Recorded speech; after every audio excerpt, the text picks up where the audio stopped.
Assalamualaikum warahmatullahi wabarakatuh.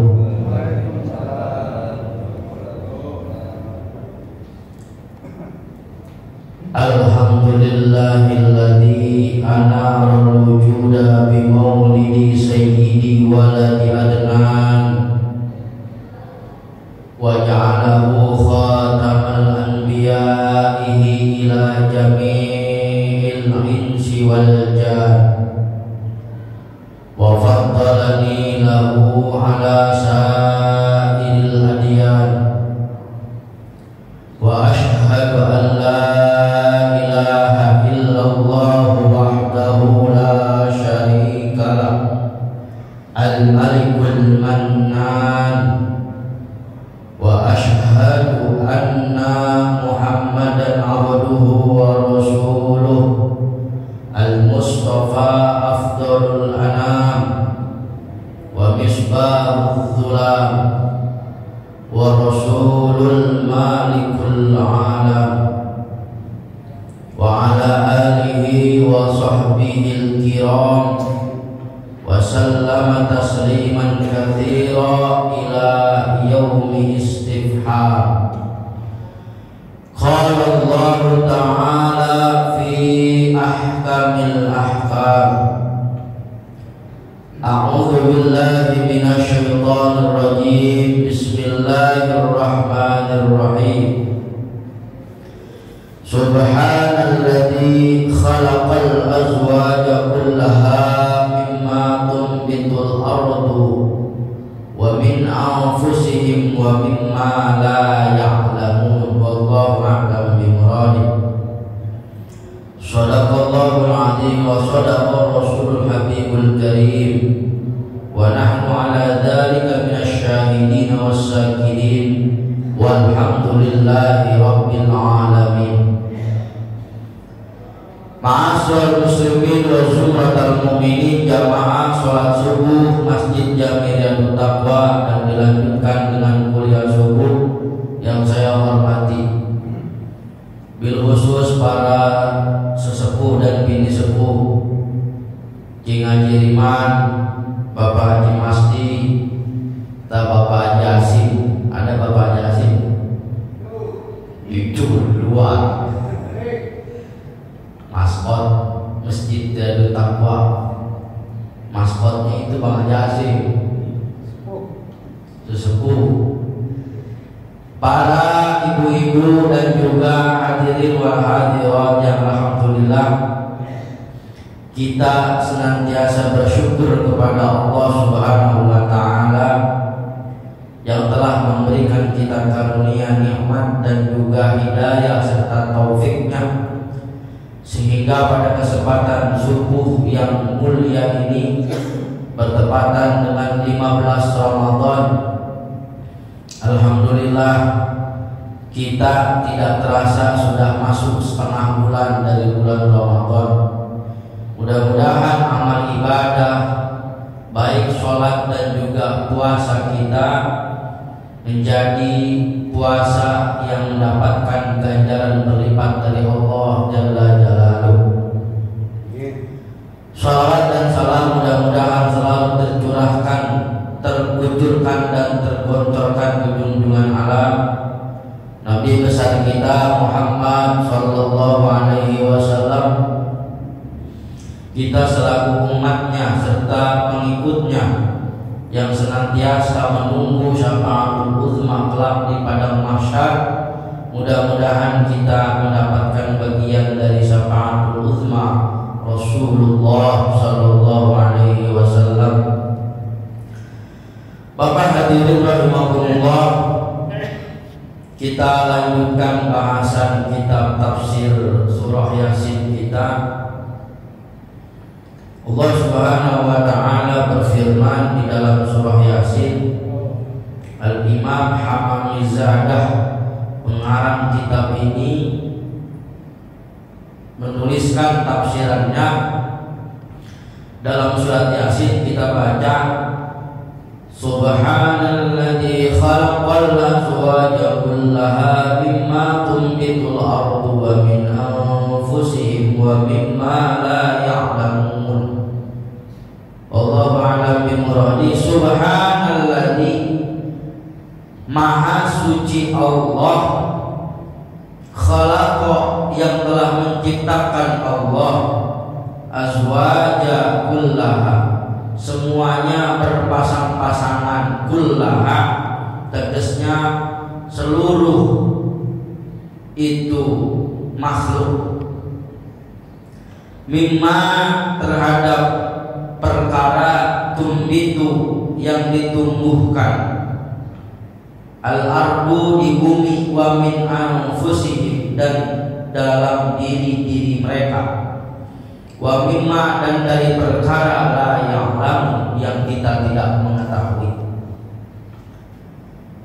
Ayat ini diawali dengan kata subhan yang artinya tasbih, maha suci Allah, yaitu munazzahu ala kulli sifatin nuqsan. Maha suci Allah artinya membersihkan Allah Subhanahu wa ta'ala itu dari sifat kekurangan. Ayat yang diawali dengan subhana selain di dalam surat Yasin, itu ada di surat Al-Isra yang terkenal, yang membicarakan tentang Isra Mi'raj Nabi Muhammad.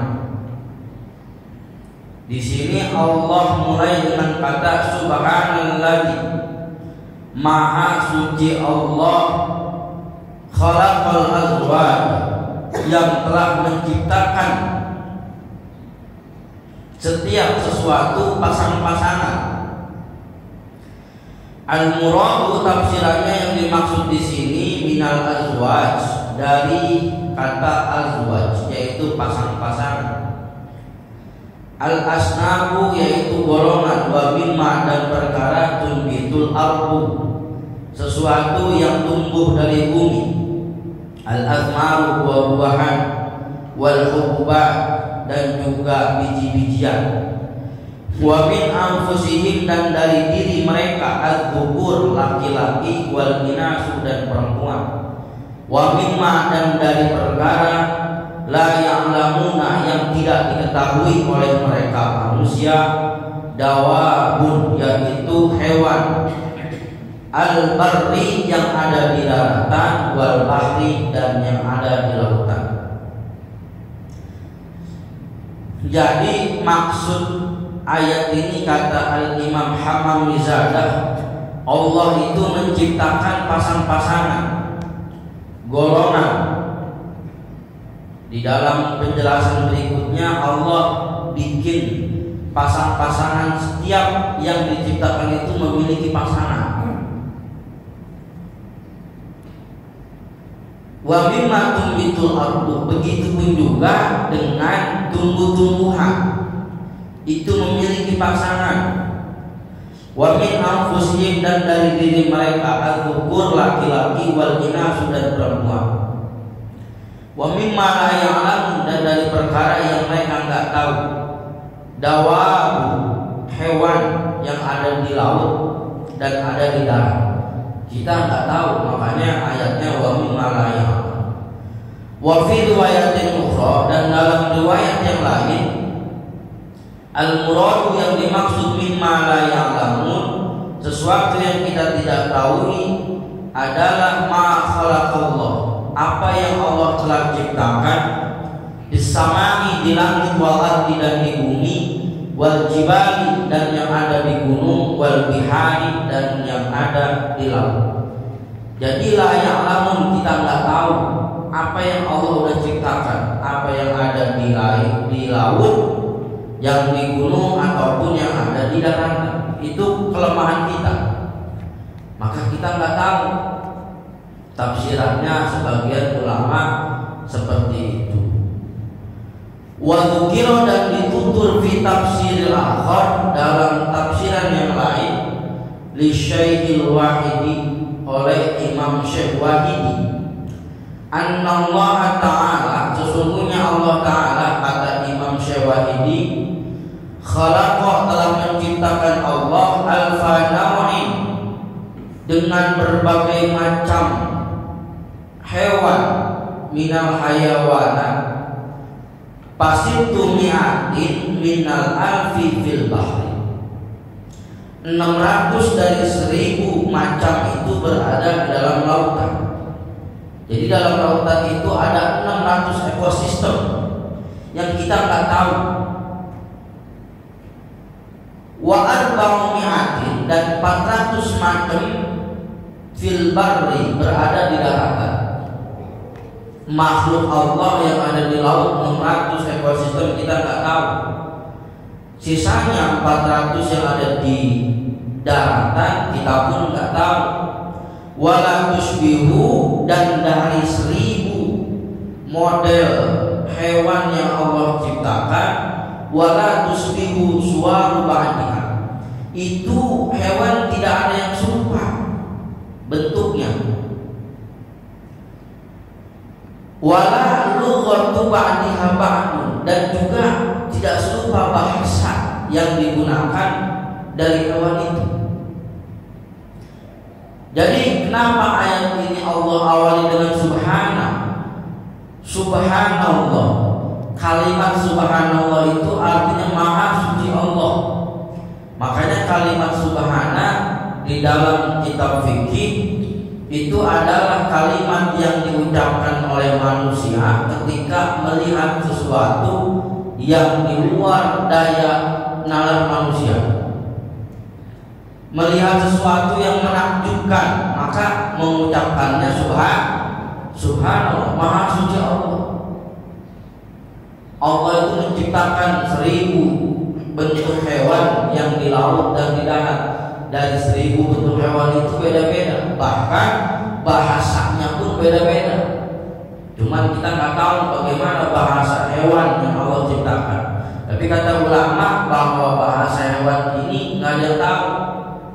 Makanya kita mengucapkan kalimat subhanallah itu kalau melihat sesuatu yang menakjubkan. Tetapi lagi-lagi bahwa kita itu melihat sesuatu yang menakjubkan itu bukan ciptaan Allah, tapi manusia yang punya keanehan kita baru heran. Contoh di kampung pulau ada yang punya kambing galibnya ketika lahir anaknya kambing. Ini enggak lahir badannya badan kambing, tapi wajahnya wajah anjing umpama. Kan aneh tuh. Itu pasti rame.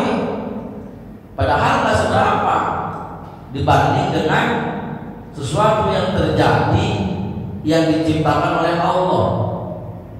Kita itu demen sama sesuatu yang viral-viral. Kambing biasa lahir kambing, kemudian mukanya muka anjing, itu pasti rame. Itu makanya kalimat itu diucapkan subhanallah. Kama qala Allah Ta'ala fi suratir Rum, sebagaimana firman Allah dalam surat Ar-Rum. Waqtilafu alsinatikum wa alwanikum inna fi dzalika laayatin lil alamin. Waqtilafu alsinatikum, dan kami telah memberikan berlain-lain bahasamu, wa alwanikum, dan juga bentuk kulitmu, inna fi dzalika, karena hal tersebut la ayatin, menjadi sebuah tanda-tanda lil alamin, bagi mereka yang mengetahui. Itu ciptaan Allah yang segitu luar biasanya. Kita biasanya tidak mengucapkan subhanallah, maha suci Allah yang telah menciptakan manusia, menciptakan makhluk dari 1000 makhluk itu yang ada di darat dan di bumi, wa mimma la ya'lamun, dan kita nggak pernah tahu. Ai khalaqallahu ta'ala, tegasnya Allah menciptakan al-khalqa, makhluk zaujan, berpasang-pasangan, la fardan, tidak diciptakan sendirian. Berarti kalau begitu setiap makhluk yang Allah ciptakan itu berpasang-pasangan. Kalau ada yang sendirian berarti itu menyalahi kudrat kudrat iradatnya Allah. Gitu. Atau kita belum nemu pasangannya. Allah sudah sediakan tapi belum ketemu pasangannya. Seperti khalaqa menciptakan Allah as-samaa terhadap langit, zaujan maka pasangannya ma'al ardi. Allah ciptakan bumi. Allah bangun langit kemudian pasangannya bumi. Itu ulama tafsirkan begitu. Wa khalaqa dan menciptakan Allah al-jannata surga, zaujan maka pasangannya ma'an nar yaitu neraka. Ada langit, ada bumi, ada surga dan neraka kata musannif. Apalagi wa khalaqa dan menciptakan Allah asyamsa matahari, zaujan maka pasangannya ma'al qamar adanya bulan. Siang panas dengan terik matahari, malam bersinar terang dengan rembulan. Itu adalah ciptaan Allah yang luar biasa. Siapa yang mengatur matahari terbit kemudian terbenam, terbit di sebelah barat, terbenam di sebelah timur? Siapa yang bisa muter itu matahari? Kecuali Allah. Tapi kita biasa-biasa aja ketika melihat matahari terbit di sebelah barat, terbenam di sebelah timur. Biasa-biasa aja, padahal itu Maha suci Allah yang telah menjadikan matahari dan bulan itu berputar pada porosnya. Nanti kalau matahari udah terbitnya bukan lagi di timur tapi berbalik ada di barat, baru dah pada kaget. Kok matahari biasanya di timur ini terbit di barat? Itulah yang ditandai dengan namanya kiamat. Baru orang pada lihat. Tuh Allah ciptain matahari pasangannya bulan. Wa khalaqa dan menciptakan Allah dunia terhadap dunia, zaujan maka pasangannya ma'al akhirat yaitu akhirat. Jadi percaya atau tidak secara abstrak akhirat itu ada. Kenapa? Karena alam dunia ini ada. Kita ini kan di dunia. Kata musannif ahli tafsir, Allah ciptakan pasangannya dunia dengan akhirat. Kalau hari ini dunia itu ada, maka pasangannya yang akhirat.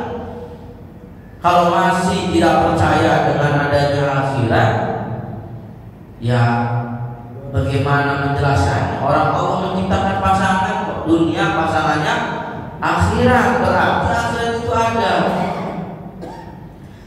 Wa khalaqa dan menciptakan Allah al-laila malam hari, zaujan maka pasangannya ma'an nahar yaitu siang hari. Siang hari kemudian tiba-tiba datang malam. Itu pasti memiliki pasangan. Kalau nggak percaya akhirat, ya itu contohnya. Ini kita ketemu siang, ntar besok malam ketemu siang besok malam, begitu terus. Allah ciptakan berpasang-pasangan. Wa khalaqa dan menciptakan Allah al-ilma terhadap ilmu, zaujan maka pasangannya ma'al amal yaitu amal. Ilmu pasangannya itu amal, artinya al-ilmu muqaddamun 'alal amal. Ilmu itu didahulukan sebelum mengerjakan amal. Jadi kalau ilmu pasangannya amal, berarti amal mesti memiliki ilmu. Al-ilmu muqaddamun 'alal amal.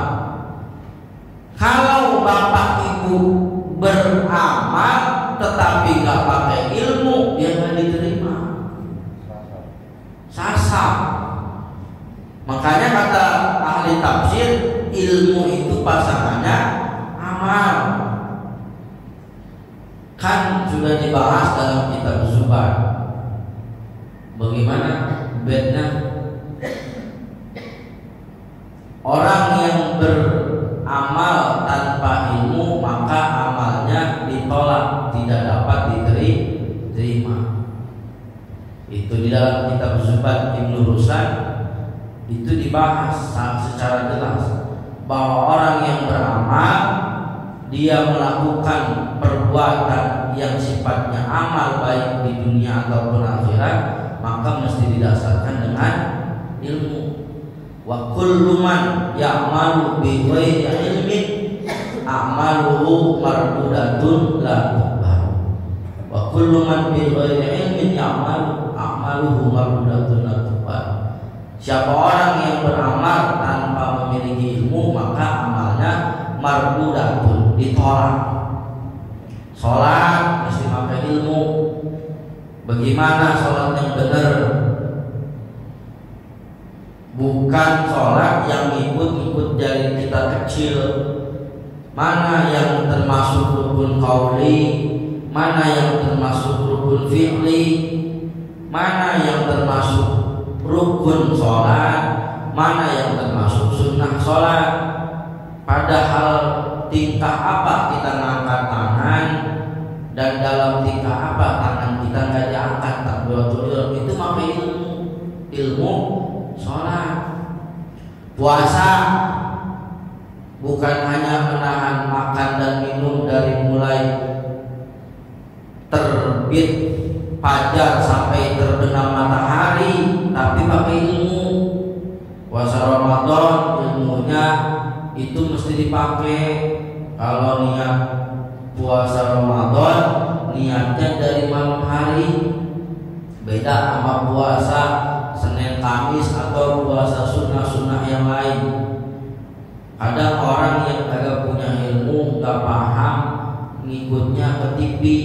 Kalau di TV yang niat puasanya begitu sebelum azan subuh, nawaitu shawabodin anadahi fardu sahri, bahkan dilagu-laguin pakai lagu. Kesian, artinya dia udah nahan makan dari mulai terbit fajar sampai terbenam matahari, tapi tidak sesuai dengan syariat, ya percuma. Puasanya sudah dipastikan tidak sesuai syariat dan diajarkan Rasul, yang tidak diterima. Jadi mesti pakai ilmu gitu. Kemudian wa khalaqa, dan menciptakan Allah al-insan, manusia, zaujan, maka pasangannya rijalan wa nisaa, laki dan perempuan. Itu fitrah manusia. Allah ciptakan laki, maka pasangannya adalah perempuan. Tapi ini hari udah mulai pada keblinger. Allah kasih pasangan laki, pasangannya perempuan. Ini hari orang udah pada mulai kena penyakit ke zaman Nabi Lut. Bapak nggak tahu aja kalau di Indonesia itu sedang darurat lesbi gay, sedang dalam Indonesia ini darurat lesbi dan gay, Pak. Bener. Kaum Nabi Lut itu di Indonesia udah mulai mana?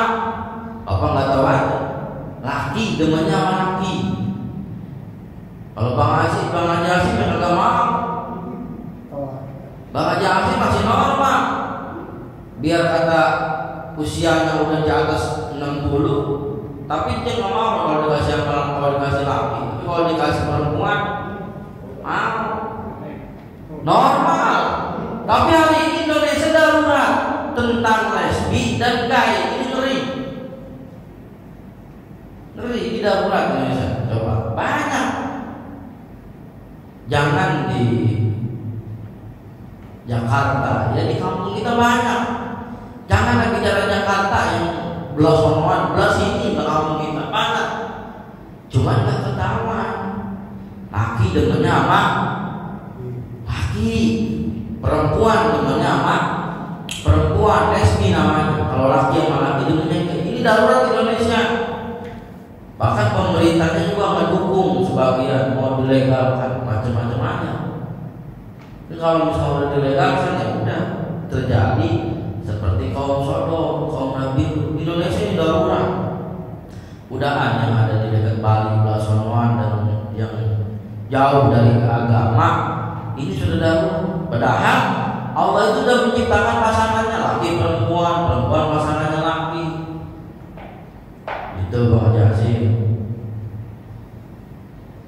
Itu jadi jangan sampai kita ini keluar dari fitrah kudrat manusia. Jangan kayak hewan. Udah kita mulia jadi manusia, ini pengen jadi kayak hewan. Kemudian wa khalaqa syita, Allah menciptakan musim semi, zaujan liswai, maka pasangannya adalah musim panas.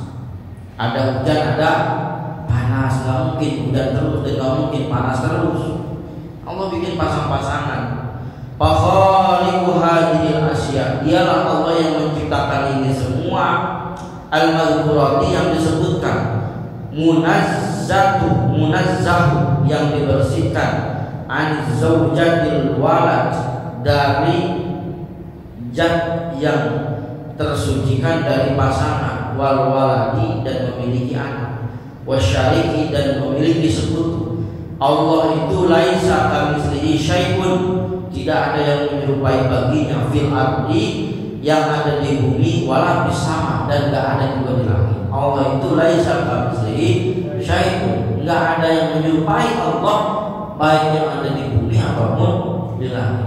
Wa dzukira, dan ditutur juga fi tafsirin akhar, dalam tafsir yang lain, al muradu mimma la ya'lamun, maksud kalimat la ya'lamun, mereka tidak mengetahui, annallaha, sesungguhnya Allah, khalaqa, menciptakan Allah, wa ra'a jabal qafin, di balik gunung Qaf, sabaina jabalan, ada 70 gunung, mislu jabal qafin, sama dengan gunung Qaf. Wa waroha, dan menciptakan Allah al-jabal, terhadap gunung ardun, bumi, baydha, yang putih, kal fiddah, seperti perak, barraqatun, yang mengkilat, kazujadah, seperti kaca, wa fitil kal ardi, dan di dalam itu bumi, naumun, bermacam-macam jenis, minal makhluqat, dari makhluk-makhluk yang Allah ciptakan. La ya'rifuhum, tidak mengetahui mereka, ghairuhum, selain mereka, minal makhluk, dari yang Allah ciptakan, wala ya'rifuna, dan mereka tidak mengetahui Bani Adam, para manusia, wala ya'rifuhum, dan mereka juga enggak kenal Bani Adam, para manusia. Jadi manusia enggak kenal makhluk yang Allah ciptakan segitu banyak, dan wala ya'rifuhum, dan makhluk yang Allah ciptakan juga enggak kenal juga sama anak, sama Bani Adam, sama manusia. Jadi saling enggak mengenal. Wa qala alaihi salatu wassalam, dan bersabda Rasul sallallahu alaihi wasallam, ra'aitu, melihat aku, kata Rasul, lailatul mi'raj, ketika malaman mi'raj. Sabda Rasul bahwa Rasul ketika mi'raj itu melihat wara'a jabal qafin, di belakang gunung Qaf, Madinatan, sebuah kota, mamlu'atan, yang dipenuhi min Bani Adam, dari keturunan Nabi Adam. Jadi ketika Isra wal Mi'raj, Isra itu berjalan malam, Mi'raj naik. Ketika Mi'raj, baginda Rasul itu melihat di belakang gunung Qaf. Ini kisah nyata, Pak. Isra itu dijelaskan di dalam surat Al-Isra, tetapi Mi'rajnya Allah jelaskan dalam ayat yang berbeda dalam surat An-Najm. Jadi Isra-nya Allah jelaskan dalam surat Al-Isra yang berbunyi, Subhanalladzi asra bi'abdihi lailan minal masjidil haram ilal masjidil aqsal ladzi barakna haulahu linuriyahu min ayatina innahu was-sami'ul basir. Itu ayat yang menjelaskan tentang Isra. Mi'rajnya Allah bahas di dalam surat An-Najm. Jadi berbeda. Asra perjalanan malam, Mi'raj naik mana? Sidratul Muntaha. Mana ayatnya? Walaqad ra'ahu nazlatan ukhra inda sidratil muntaha indaha jannatul ma'wa. Itu ayat Mi'raj. Jadi kalau tidak dibahas dan tidak diyakini dengan keimanan, Impossible, mana mungkin Nabi bisa naik ke Sidratul Muntaha. Tapi ini kenyataan dan bisa diyakini dengan keimanan. Nabi bukan mimpi ketika Mi'raj. Nabi itu ketika Mi'raj sama seperti hidup, bukan mimpi, jadi bukan angan-angan. Mengimani Mi'raj dan Isra hanya dengan keimanan. Nah, ketika Nabi Mi'raj itu Nabi naik ke langit ke Sidratul Muntaha. Sebelum naik ke Sidratul Muntaha, di belakang gunung Qaf itu Nabi melihat anak Adam. Ra'auni, kemudian mereka melihat kepada Nabi. Qalu, mereka itu berkata, anak Adam yang ada di gunung Qaf, alhamdulillahilladzi arana wajhaka ya Muhammad. Alhamdulillah, segala puji Allah alladzi arana, yang telah memberikan penglihatan kepada kami, wajhaka ya Muhammad, bisa melihat wajahmu Muhammad. Jadi ternyata di belakang gunung Qaf ada manusia yang hidup. Dan itu bukan satu dua, banyak. Katakanlah sebuah kampung. Nabi datang ke situ, turun ke gunung Qaf. Percaya apa kagak? Harus percaya, ini benar. Ketika turun ke gunung Qaf bertemu dengan anak Adam, itu para penduduk gunung Qaf ngomong, alhamdulillahilladzi arana wajhaka ya Muhammad, segala puji Allah yang telah memperlihatkanku melihat wajahmu Muhammad. Fa'amanu, kemudian mereka beriman yang ada di belakang gunung Qaf bi kepadaku, kata Nabi. Wa 'allamtuhum, kemudian aku, kata Nabi, mengajarkan mereka ahkam syariah, hukum-hukum syariah. Wa ba'da dzalik, dan setelah itu sa'altu anhum, kata Nabi, saya bertanya kepada mereka, man antum, siapa sih sebenarnya kamu hidup di gunung Qaf? Qalu, maka mereka semua berkata, ya Muhammad, wahai Nabi Muhammad, nahnu qaumun min Bani Israil, saya ini adalah kaum dari Bani Israil. Berarti masih hidup. Berarti ketika Nabi masih hidup dan dimi'rajkan, kaum Bani Israil itu masih hidup. Karena memang usianya panjang, masih hidup. Berarti kami ini adalah kaum Bani Israil. Falamma mata Musa, ceritanya begini wahai Nabi Muhammad. Falamma mata Musa, ketika Nabi Musa meninggal, waqa'a ikhtilafu baini Israil, terjadi pertengkaran, ikhtilaf antara kami dengan Bani Israil. Wa zaharal fasad, dan terjadilah kerusakan. Nabi Musa meninggal, kemudian jadi perpecahan. Faqatalu, mereka pada membunuh fi sa'atin wahidatin, di dalam satu waktu yang dibunuh itu salah satu arba'ina nabiyan, 43 nabi dibunuh. Jumlah nabi itu ada 120.000. Jadi lebih banyak nabi ketimbang rasul. Nah, Nabi Musa wafat, kaum Bani Israil itu membunuh nabi dalam jangka 1 jam, sebanyak 43 nabi dibunuh. Kenapa? Ya kemarin kembali diajak bertauhid kepada Allah, nggak mau, dibunuh. Wa ba'da qatlil anbiya, maka setelah mereka membunuh para nabi, zohara mi'ata rajulin, maka muncullah 200 laki-laki abidin, ahli ibadah, zahidin, yang zuhud, wa amaru, dan memerintahkan an-nasa kepada manusia bil ma'ruf, untuk menjalankan yang ma'ruf, wa nahwan, dan mencegah anil munkar, daripada hal yang keji dan munkar. Setelah Nabi dibunuh, ada 200 orang ahli ibadah yang memerintahkan amar ma'ruf nahi munkar. Wa fi dzalikal yaum, tetapi pada hari itu juga qatalahum Bani Israil, itu yang 200 orang dibunuh juga. Makanya jangan macam-macam, mencegah kemungkaran itu taruhannya nyawa. Ini ada orang mabok nih, coba dicegah. Kalau kagak dikebuk pakai kayu, mending kalau dikebuk di kayu. Kalau jangan ambil golok.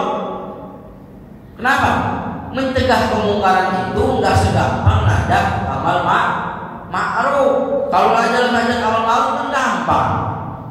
Ayo sholat yuk, jangan mau, ya udah, yuk puasa yuk. Yang nggak puasa ya udah. Tapi coba kalau orang lagi mabok, lu mabok mulu, ntar aja kalau misalkan turun adab yang kena gua juga pasti ngomel. Apa kata dia? Yang mabok gua mabok di rumah gua beli minum makanya gua. Ngapa lu yang sewa? Dia pasti marah, mencegah muka. Itu juga yang 200 ahli ibadah dibunuh pada waktu itu juga oleh Bani Israil. Padahal maka muncul bainahum di antara mereka fasadun alim, kerusakan yang gede. Wa nahnu kharajna min bainihim, maka kami ketika terjadi keributan yang gede, kharajna min bainihim, kami melarikan diri daripada mereka, keluar dari kaum Bani Israil pada waktu itu.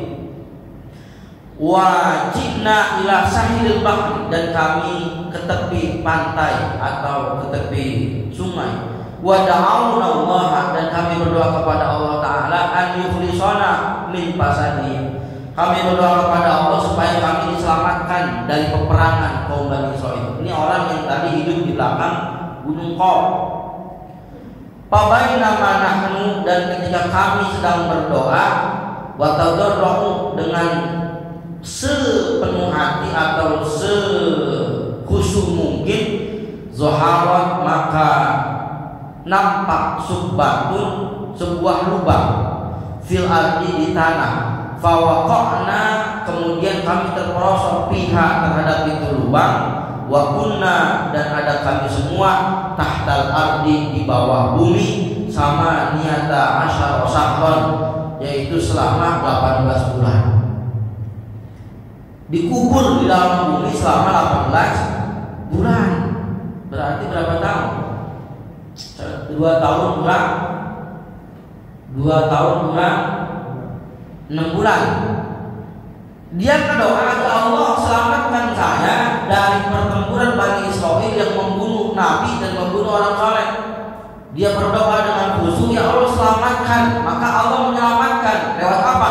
Dimasukin dia ke sebuah lubang. Tapi karena Allah yang mau, ya kan ngapa-ngapa. 18 bulan di dalam lubang itu. Entah lubang seperti apa, yang jelas dari sebagian kaum Bani Israil ini bertahan di dalam lubang tengah bumi 18 bulan. Itu Allah punya mau. Jadi kalau Allah punya mau, ya udah ikutin aja. Kadang Allah itu memberikan kita kesusahan, tapi bukan kesusahan yang dihilangin, Pak. Tapi Allah menguatkan kita. Gitu. Kita kan berdoa, ya Allah semoga hidup saya nggak susah. Tapi nyatanya susah mulu. Karena bukan kesusahannya yang dihilangin, tapi kitanya yang dikuatkan untuk menghadapi kesusahan.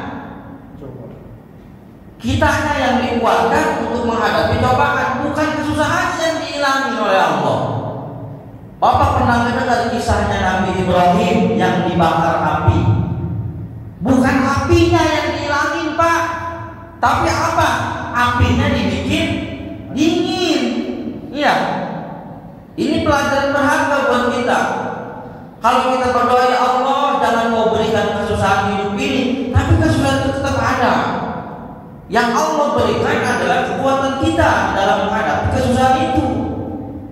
Coba kita gambar bagaimana Nabi Ibrahim ketika dibakar di tengah api, yang Allah hilangkan bukan apinya, Pak.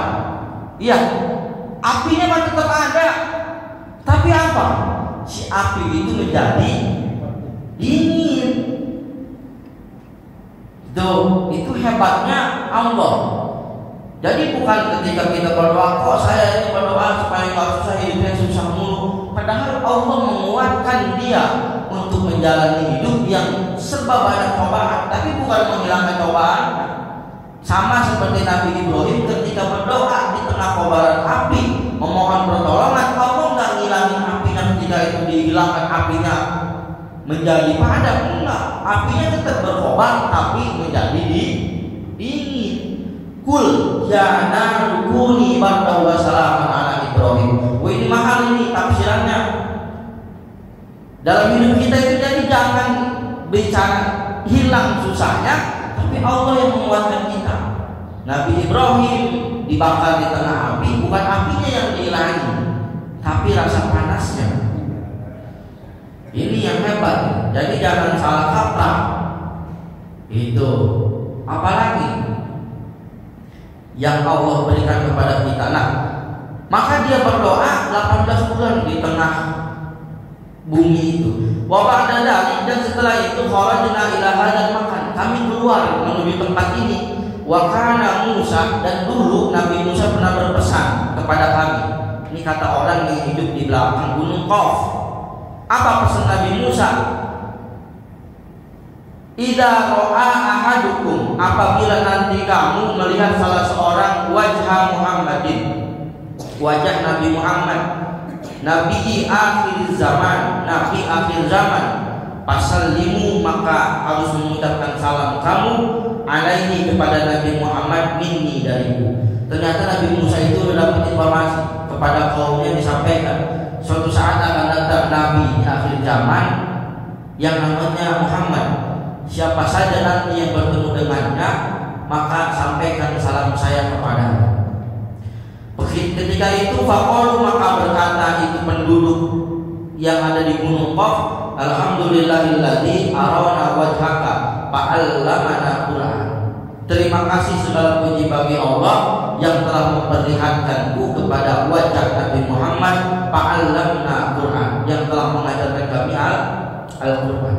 Fa'allamahum, maka mengajarkan kepada mereka sopan Nabi alaihi salam Al-Qur'an, kepada Qur'an, wassolata, dan membaca, wassolata, dan sholat, wassaum, dan tentang puasa, wa'ada'i sholatul jum'ah, dan tentang sholat Jum'ah, wasa'ilil ahkam, dan seluruh para hukum-hukum.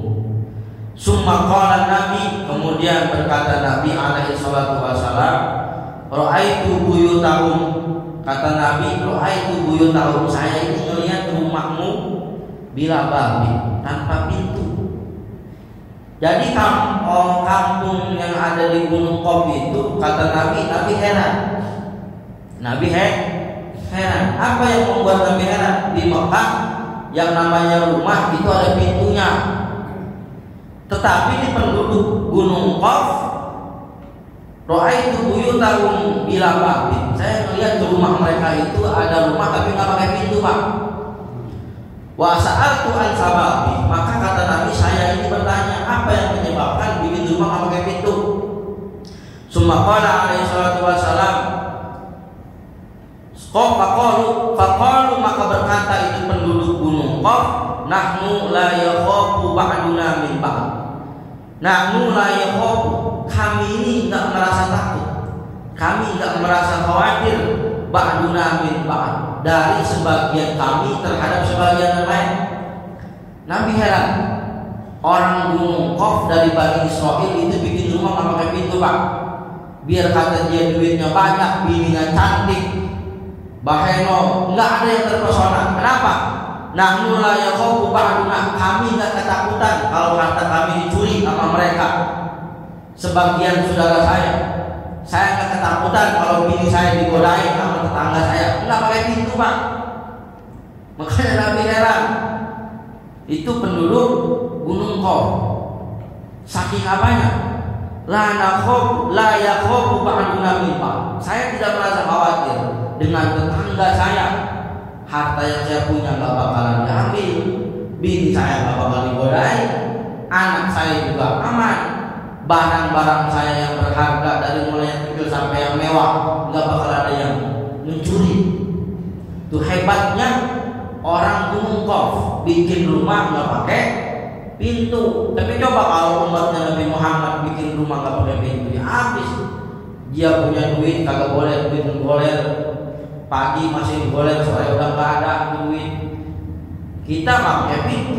Ini Nabi hebat amat ini. Penduduk Gunung Qaf itu bikin rumah nggak pakai pintu. Ini bahasa yang masih panjang tentang kehidupan kaum Bani Israil yang hidup di bawah kaki Gunung Qaf.